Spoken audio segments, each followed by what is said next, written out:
오늘 하나님 말씀 함께 나누도록 하겠습니다. 오늘은 빌립보서 2장 5절로 8절까지의 말씀입니다. 주보에 말씀 구절이 잘못 들어가 있더라고요. 실수를 한 것 같습니다. 다 같이 일어나셔서 오늘 말씀 받도록 하겠습니다. 빌립보서 2장 5절로 8절까지의 말씀입니다. 함께 읽겠습니다.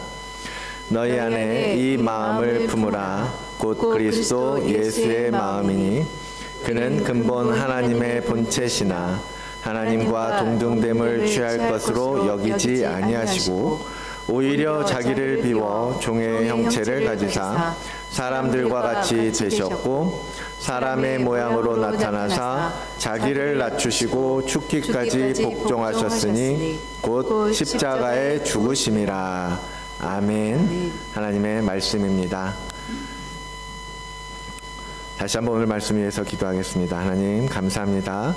오늘 이렇게 또 주 앞에서 거룩한 예배로 하나님 앞에 나아갈 수 있도록 허락하시고 또 이 시간 주의 말씀을 통하여 우리의 삶의 표대를 보여주시니 감사합니다. 그 말씀을 듣고 우리의 귀와 마음이 열려 하나님의 뜻을 이루어드리는 거룩한 성도의 삶을 살도록 인도하여 주시옵소서. 우리의 위로자 되신 예수 그리스도의 이름으로 기도드립니다. 아멘. 우리 함께 인사 잠깐 하도록 할까요? 서로 샬롬. 샬롬이 뭐예요? 하나님의 평강. 하나님의 평강이 여러분과 함께 하시길 원합니다. 여러분의 가정 가운데 좀 이렇게 돌아보세요. 아까 찬양할 때도 좀 이렇게 몇 명 이렇게 돌아다니면 같이 좀 이렇게 움직여야지. 이렇게 엉덩이들이 무거우신지 원. 네, 항상 하나님의 평강을 전하는 사도로서 여러분들 부름 받으심을 믿고 하나님의 평강을 전하며 살아가는 여러분들 되시기를 주의 이름으로 축원을 드립니다. 오늘 임시 공동회를 준비하면서 오늘은 사도행전을 잠깐 멈추고 다른 말씀을 함께 나누고자 합니다. 내 마음에 맞는 사람이라는 제목인데요. 2002년에 교회가 설립되고 지난 23년 저희 교회가 되었습니다. 그 기간 동안 인도해 주시고 또 붙들어 주신 하나님 앞에 다시 한번 감사를 드리면서요. 저희 교회는 지난 2016년에 처음으로 하나님의 은혜 가운데 안수 집사와 권사를 세웠었습니다. 그러니까 벌써 9년 된 거예요. 이제 9년 만에 다시 한번 교회의 일꾼을 세울 수 있도록 하나님께서 기회를 주셨습니다. 이제 오늘 그 공동회를 통해서 장로와 권사를 선출하는 투표를 진행하게 될 텐데요. 이 모든 절차와 과정과 또 참여하는 여러분들, 성도님들의 마음을 하나님께서 잘 이끌어 주시고 인도해 주셔서 우리 교회 앞으로 이후에 또 10년 아니면 20년 30년에 이 교회가 나아갈 그 방향을 맞추어서 함께 일할 필요한 일꾼이 세워지게 하시기를 간절한 마음으로 기원을 드립니다. 교회를 담임해서 맡다 보니까요, 뭐 교회가 크거나 그렇지 않거나 목사로서 챙겨야 할 일은 사실 똑같이 있더라고요. 주일학교부터 작년까지 매주 이렇게 예배와 말씀을 중심으로 성도를 양육하는 것 뭐 제일 중요하겠지요. 그렇지만 그것이 아니어도 성도의 삶을 상담하고 돌보는 어떤 목회적 돌봄이라고 얘기하거든요. 그러한 돌봄이 사실은 더 여러분들 성도들에게 피부에 와닿는 사역일 것입니다. 물론 교회로서 선교와 전도와 같은 본연의 목적을 이루는 것도 소홀히 해서는 안 되겠죠. 게다가 교회 또한 사회적인 어떤 조직의 하나 아닙니까? 그러다 보니까 그러한 사회적으로, 정치적으로, 행정적으로 필요한 운영해야 할 일들도 상당히 신경이 많이 쓰이더라는 거죠.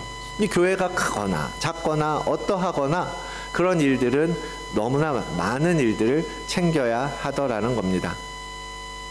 그래서 그런 일들을 소화하기 위해서 교회마다 조직을 갖추게 되는데요. 이제 저희 교회는 장로교회입니다. 저희 교회가 장로교인 걸 모르는 분은 안 계시겠죠? 장로교는 뭐냐면 장로를 중심으로 운영되어진다라는 거예요, 말하자면. 그래서 장로님들을 회원으로 하는 당회라는 것이 세워지고 그 당회를 통해서 교회가 운영됩니다. 예산을 편성하고 집행하고 뭐 각 부서별로 계획을 세우고 실행하는 모든 일들을 당회를 중심으로 하게 됩니다. 그런데 장로님이 안 계시면 당회를 조직할 수가 없어요. 그런 교회를 이제 미조직 교회라고 부릅니다. 조직이 없다라는 거예요. 그냥 담임 목사 혼자서만은 사실은 한계가 많이 있지 않겠습니까? 그래서 이제 교회에 위임된 권한이 이제 당회에 있는데 그런 조직이 없기 때문에 이제 실제적으로 이제 그 조직을 세워가는 것이 교회가 이제 더 단단하게 세워지는 과정이 되는 것입니다. 물론 당회라고 하는 이런 정치적인 구조에 너무 많은 힘을 실어주는 것은 경계해야 할 일이지만 교회도 사회 조직으로서 사회적으로 필요한 여러 가지 일들을 합리적으로 운영하기 위해서 그러한 조직이 필요한 것입니다. 특히나 교회는 다른 모든 조직들, 사회적인 조직들과 다른 건 뭐냐면 우리 교회는 하나님의 뜻대로 운영되어져야 하는 곳이기 때문입니다. 사회적으로 다른 조직들은 회장, 대표, 회장, 몇몇 사람들에 의해서 자신들의 생각대로 이끌어가는 것이 사회적인 조직이라면 교회는 그렇지 않다라는 거예요. 제가 담임 목사가 돼 있고 당회가 있고 여러 임직 직분자들이 있고 하지만 우리는 다 하나님의 일꾼이지 하나님의 뜻대로 이루어지고 이끌어져야 하는 것이 교회가 되어야 하기 때문입니다. 그런데 목사 혼자 이끌어 가다 보면 하나님께서 뜻하시는 것과 다르게 잘못된 판단이나 잘못된 결정들도 나올 수 있지 않겠습니까? 왜냐하면 우리는 다 똑같은 사람이니까요. 사람의 어떤 생각의 한계를 가진 존재들이니까요. 그럴 때에 그런 목사와 함께 기도하고 고민하고 하나님의 뜻을 분별하고 의견을 나눌 수 있는 동역자들, 그런 동역자들이 얼마나 중요한지 모릅니다. 그런 의미에서 오늘 장로가 세워지고 조직이 정비되는 것은 이 교회, 우리 다드림 교회가 좀 더 질서 있게, 그래서 힘 있게 탄탄하게 세워지게 되는 것을 의미합니다. 권사 또한 마찬가지입니다. 권사는 제일 중요한 역할이 뭐냐면요, 성도를 돌보는 거예요. 성도 가까이에서 그들의 마음을 살피고, 그래서 요즘 정치적인 언어로 말하자면 민심을 들어주는 사람, 그래서 민심을 교회 정치기구 안에 이렇게 전달해 주는 사람, 반영해 줄 수 있는 분들이 바로 권사의 역할입니다. 그래서 성도를 만나고 이야기 들어주고 위로해주고 권면도 해주고 신앙생활하는 데 있어서 성도들이 어려워지지 않도록 돕는 자, 그러한 역할로서 이제 교회는 권사라는 직분들을 세워드리고 있습니다. 그래서 이제 권사님들이나 장로님들을 통해서 이제 교회의 사역자나 사모들에게 집중되어 있는 그 사역의 무게를 정서적으로는 권사님들이 도와주는 것이고, 또 장로님들은 정서적인 문제들 뿐만 아니라 또 행정적으로도 사역적으로도 교회를 돕게 되는 것입니다. 오늘 이와 같이 일꾼을 세우기 위해서 우리 모두가 마음을 합하여 투표할 수 있게 된 것, 정말 하나님의 은혜입니다. 많은 교회들이 그러한 절차를 갖지 못해서 계속해서 미조직 교회로 사역을 감당하는 교회들이 얼마나 많습니까? 그런 가운데에도 우리에게 그런 기회를 주신 것, 그렇게 이끌어 가시는 것 또한 하나님의 계획이고 섭리이고 하나님의 은혜임을 믿습니다. 그래서 이 일이 우리 교회를 더 단단하게 세워주는 기초를 세워줄 것입니다. 저 혼자서 밀고 당기고 하는 것이 아니라 함께 당기고 함께 끌고 함께 밀고 갈 동역자가 세워지는 거거든요. 그래서 그것을 위해서 여러분께 미리 공지드리고 함께 기도해 달라고 요청을 한 거예요. 정말로 하나님께서 쓰시기에 합당한 일꾼들을 세워주시기를 위해서 기도해 달라고 했던 것입니다. 오늘은 이 말씀을 통해서 그 부분을 좀 체크해 보려고 합니다. 어떤 일꾼들이 주께서 그러면 쓰시기에 좋은 일꾼인가? 어떤 말씀을 하나님께서 하고 계시는가? 그것을 몇 가지 짧게 짚어보도록 하겠습니다. 먼저 어떤 사람을 추천할 것인가? 지난번에 사도행전을 통해서 이미 한번 말씀을 나눴었어요. 사도행전 6장 앞부분에 7 집사를 택하는 설교, 여러분 다시 한번 들어보시기 바랍니다. 그때 말씀드렸던 게 그거예요. 사도행전 6장 3절에 그렇게 기록하고 있죠. 초대교회가 사도들이 왜 집사들을 뽑게 됐습니까? 너희 가운데에서 성령과 지혜가 충만하여 칭찬받는 사람 7을 택하라. 그리고 그들에게 구제와 섬기는 일들을 맡기자라는 거였어요. 첫째로 그들이 뽑아야 할 사람들은 어떤 사람입니까? 성령 충만한 사람. 둘째로는 지혜가 충만한 사람. 세 번째는 누구에게나 칭찬받는 사람을 세우라 라는 것이었습니다. 여러분, 성령 충만, 지혜 충만, 믿음 충만, 영적으로 충만한 것, 결국 그게 무슨 뜻이겠어요? 하나님의 마음을 누구보다도 잘 알고 민감하게 반응할 수 있는 사람을 이야기하는 거예요. 하나님의 영이 내 안에 충만할 때 우리가 하나님의 뜻을 어떻게 무시할 수 있겠습니까? 하나님의 뜻과 상관없이 걸어갈 수 없지 않겠습니까? 그래서 그러한 사람들, 하나님의 생각을 최우선으로 생각하는 사람들, 날마다 하나님의 영으로 충만한 사람들, 그러한 사람들이 교회의 일을 맡기에 합당한 사람이라는 거죠. 지혜가 충만한 사람, 하나님의 뜻을 잘 분별할 줄 아는 사람을 말합니다. 영적인 분별력, 하나님께서 무엇을 원하시는지, 하나님께서 무엇을 우리에게 명령하시고 말씀하시는지, 그런 것들을 잘 분별할 줄 아는 것, 그것이 지혜입니다. 그 지혜에 충만한 사람을 뽑으라는 거예요. 그리고 칭찬받는다는 것, 그건 뭐예요? 사람들에게 인정받는다라는 겁니다. 당연히 하나님께 인정받을 수 있는 사람도 되어야 되겠죠. 그래서 누가 봐도 참 저 사람 존경할 만해, 괜찮아, 멋있어, 참 신앙심 좋고 따라가고 싶은 사람이야 라고 인정받는 사람들을 일꾼으로 삼으라, 택하라 라고 말씀하셨던 겁니다. 특히 사도행전에서 그런 7 집사를 뽑을 때 그들의 주 역할이 뭐였어요? 구제를 하는 일이었어요? 돈을 사용하는 일이었어요? 돈을 관리하는 것. 여러분, 성경은 돈을 사랑하는 것이 일만하게 뿌리가 된다라고 경고할 정도로 돈이요, 지금은 이 세상에서 얼마나 강력한 힘을 갖고 있는지 모릅니다. 많은 사람들을 미혹하고 교회마저도 무너뜨리는 것이 결국은 돈의 문제였습니다. 많은 경우에 그래요. 그만큼 돈은 교회에 있어서, 교회 사역에 있어서 정말 민감하고 조심하게 다루어야 할 부분입니다. 교회 재정을 다루는 일은 시험도 많고 유혹도 많고 잘못 다루면 전체적으로 교회가 어려움에 빠지게 될 수 있거든요. 그러한 일들을 맡아야 하는 집사였기 때문에 성령 충만, 지혜 충만, 누가 봐도 칭찬받을 만한 사람, 그러한 사람들을 세우는 것이 중요했던 것입니다. 오늘날 우리 교회에서도 마찬가지죠. 초대교회와 같이 충만한 분들이 세워져야 합니다. 인정받는 사람들이 일해야 합니다.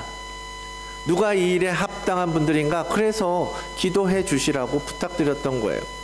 사도행전 1장에 보면 새로운 사도 11명이서 나머지 1명 가룟 유다를 대신해서 마띠아를 뽑을 때에도 그들이 기도하여 이르되 무사람의 마음을 아시는 주여, 두 사람 중에 누가 주님께 택하신 바 되어 봉사와 사도의 직무를 대신할 자인지 보이시옵소서. 그들이 기도하고 주께 묻고 있잖아요. 함께 기도하여 하나님께서 누구와 일하게 하실지, 어떤 사람에게 이 일을 맡기실지 가르쳐 달라고 기도하잖아요. 우리도 그러한 기도 가운데 택해야 한다라는 겁니다. 다시 한번 여러분들에게 지금 궁금해 아직까지 마음의 생각을 정하지 못하셨다면 기도하시면서 투표에 임해 주시기를 부탁드리겠습니다. 두 번째로 일꾼들은 어떤 사람이야 하는가? 사도 바울은 디모데에게 사역을 맡기면서 이러이러한 일꾼을 세우라 라고 조언하는 것을 볼 수 있습니다. 디모데전서 3장 2절부터의 말씀입니다. 그러므로 감독은 책망할 것이 없으며, 감독은 장로를 얘기해요. 책망할 것이 없으며 한 아내의 남편이 되며 절제하며 신중하며 단정하며 나그네를 대접하며 가르치기를 잘하며 술을 즐기지 아니하며 구타하지 아니하며 오직 관용하며 다투지 아니하며 돈을 사랑하지 아니하며 자기 집을 잘 다스려 자녀들로 모든 공손함으로 복종하게 하는 자라야 할지며, 사람이 자기 집을 다스릴 줄 알지 못하면 어찌 하나님의 교회를 돌보리요.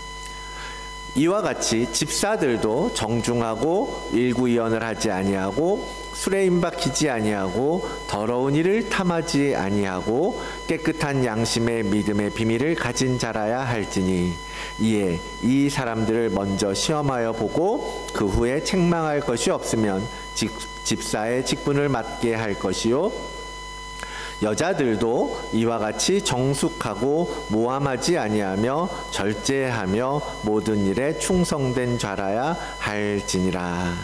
아멘.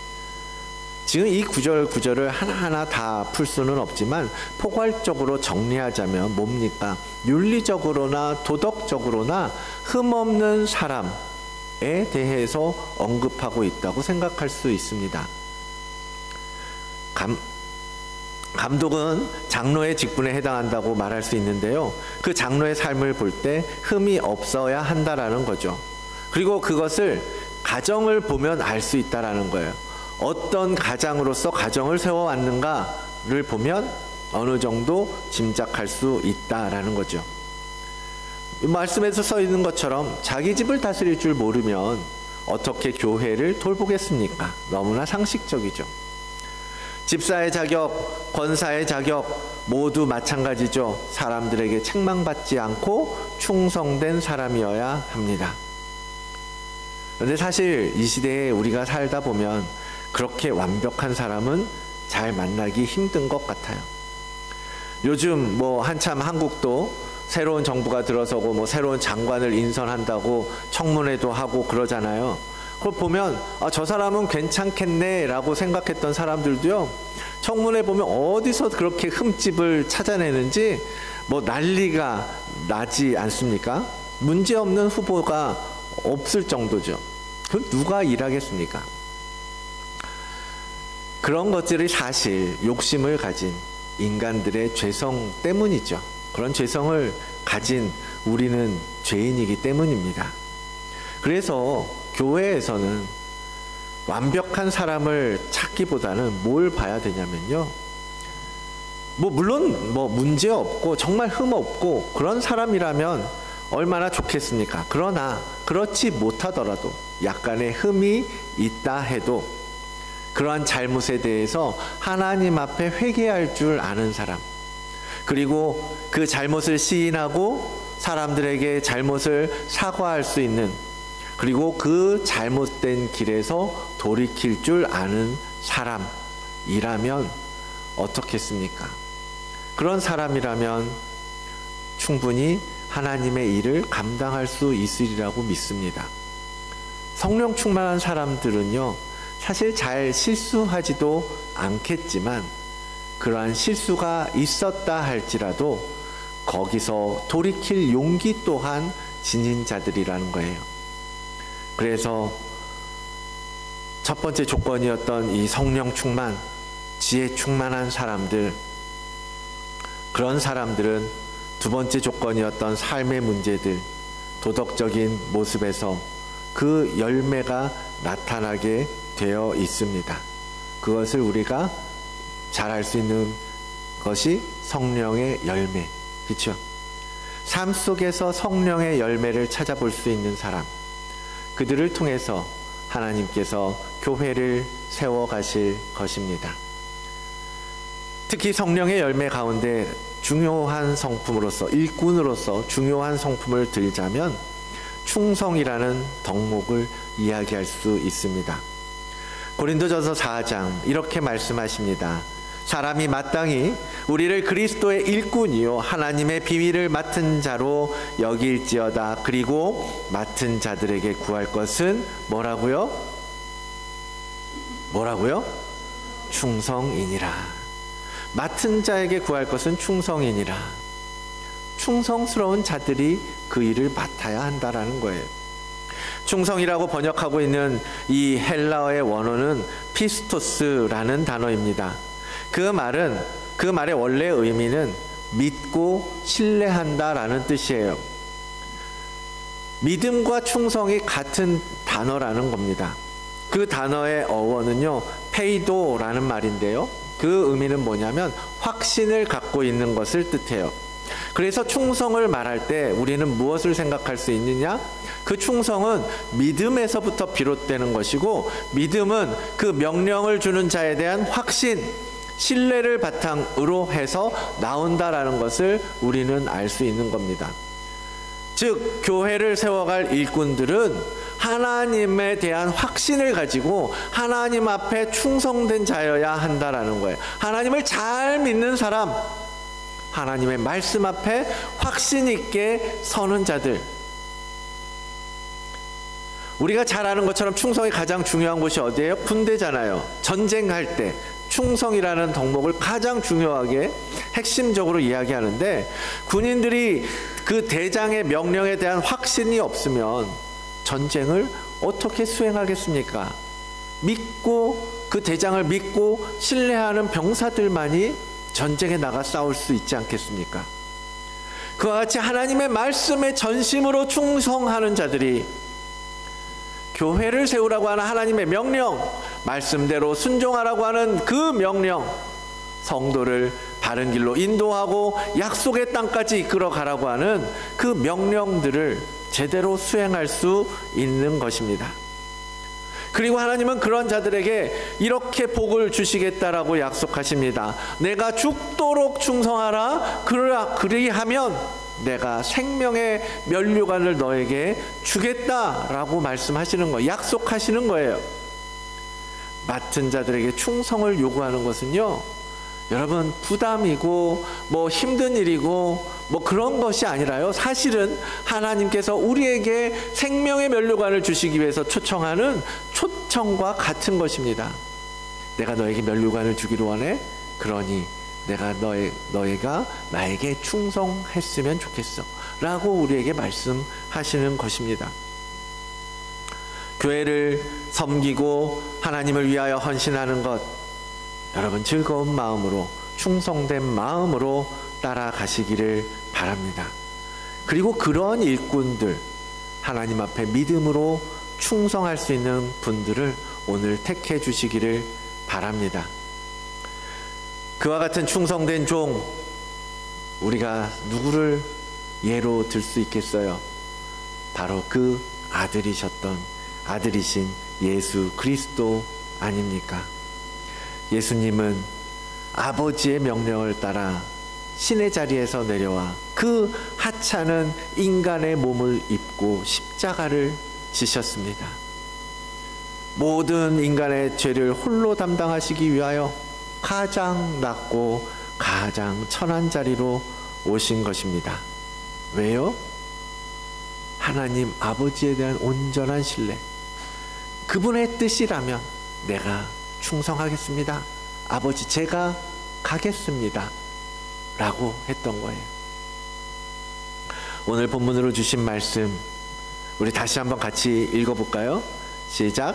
너희 안에 이 마음을 품으라. 곧 그리스도 예수의 마음이니 그는 근본 하나님의 본체시나 하나님과 동등됨을 취할 것으로 여기지 아니하시고 오히려 자기를 비워 종의 형체를 가지사 사람들과 같이 되셨고 사람의 모양으로 나타나사 자기를 낮추시고 죽기까지 복종하셨으니 곧 십자가에 죽으심이라. 아멘. 저도 가끔 자주 이 말씀을 인용하고 했는데요. 오늘 이 임직과 관련해서 설교를 준비하면서 정말 제일 중요한 건 바로 이것 아닌가. 하나님의 일꾼으로 선다라는 것, 결국 예수 그리스도의 마음을 가지고 서는 것 아닌가. 그것이 다른 여러 가지 조건들 얘기했지만 바로 그것이 정말 충성된 자들이 가진 가장 핵심 아니겠나라는 생각을 주신 것입니다. 자기를 낮추고 복종하는 그 충성으로 주께서 이루셨던 아버지의 뜻, 그와 같이 오늘 우리 일꾼들도 하나님의 뜻을 이루기 위하여 예수 그리스도의 마음을 닮아가야 할 줄로 믿습니다. 예수님께서 우리에게 보여주신 그것은 섬김의 리더십이었습니다. 그 안에 모든 것을, 그 말로 모든 것을 설명할 수 있습니다. 누가 뭐라고 해서 낮은 자리로 가신 게 아니에요. 무언가 얻기 위해서 겸손하게 살았던 것 아닙니다. 어떤 복을 받기 위해서 아무도 모르는 곳에서 봉사했던 것도 아닙니다. 그저 예수님을 따라가다 보니, 그 마음을 함께 바라보며 가다 보니 하나님께 믿음으로 헌신을 드리게 되고, 우리의 본이 되신 예수님과 함께 하다 보니 함께 낮은 곳으로 들어가게 되는 거죠. 교회의 일꾼들은 그런 사람들이어야 합니다. 성도들을 섬기고 교회의 사역을 섬기고 물질이 필요할 때 내 것을 하나님께 드릴 수 있고, 하나가 되기 위해서 나의 자존심과 나의 날개까지도 꺾을 수 있는 섬김, 기꺼이 나를 낮추는 사람, 그분이 예수님이고 그 예수님을 닮아가는 사람들이 교회의 일꾼이 되어야 합니다. 사랑하는 다드림 교회 성도 여러분, 교회의 일꾼을 뽑는 자격, 뽑기 위해서 그들의 자격, 조건, 여러 가지 이야기 할 수 있겠죠. 그 모든 중심에는 예수 그리스도의 마음이 있습니다. 하나님께서 다윗을 왕으로 택하실 때 뭐라고 말씀하십니까? 나는 마음의 중심을 보는 자라고 말씀하세요. 나는 다른 외적인 것, 조건, 자격 아니, 그보다 그 마음의 중심을 보신다고 말씀하십니다. 그 마음의 중심에 예수 그리스도가 계시는지를 보신 거예요. 그리고 다윗에게 말하기를 내 마음에 합한 사람이었다라고 칭찬하십니다. 내 마음에 맞는 사람. 오늘 우리가 교회의 일꾼으로서 장로와 권사를 투표할 때에 그 예수님의 마음이 중심에 있는 일꾼들을 여러분 잘 분별하고 택하여 주시기를 부탁드립니다. 그리고요, 더 중요한 건 오늘 뽑는 일꾼들의 교회가 아니라는 거예요. 우리 모두의 교회 아닙니까? 우리 모두가 지금 말씀드린 모든 것들을, 그 마음을 가져야 합니다. 누군가의 섬김에만 의존해서는 안 되는 거예요. 누군가가 충성해 주기만을 기다리고 있어서는 안 된다라는 겁니다.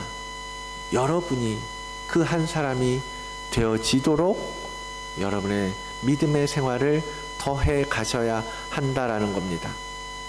여러분도 표면적으로 장로, 권사, 집사 그런 직분이 아니더라도 여러분의 마음의 중심을 보시는 하나님 앞에서 날마다 언제나 충성된 자녀로 살아가셔야 한다라는 겁니다. 오늘 나눈 이 말씀은 선출될 분들뿐만 아니라 바로 우리 모든 성도가 마땅히 걸어가야 할 길입니다. 성령과 지혜가 충만하여 칭찬받는 사람, 삶에서 흠이 없이 성령의 열매를 맺어가는 사람, 하나님의 말씀 앞에 충성과 믿음으로 순종하는 사람, 그리고 예수 그리스도의 마음을 갖는 사람, 바로 여러분이 그런 사람이 되어주시기를 간곡히 부탁드립니다. 그리고 여러분보다 조금 더 앞서 그 길을 걸어가고 있는 믿음의 선배들을 오늘 잘 분별하여 택해 주시기를 부탁드리겠습니다. 여러분의 믿음 생활 속에서, 여러분의 신앙 여정 속에서 이러한 일들이 하나님의 은혜로 완성되어지고 성취되어 예수 그리스도를 닮아가는 여러분 모두가 되시기를 주의 이름으로 축원을 드립니다.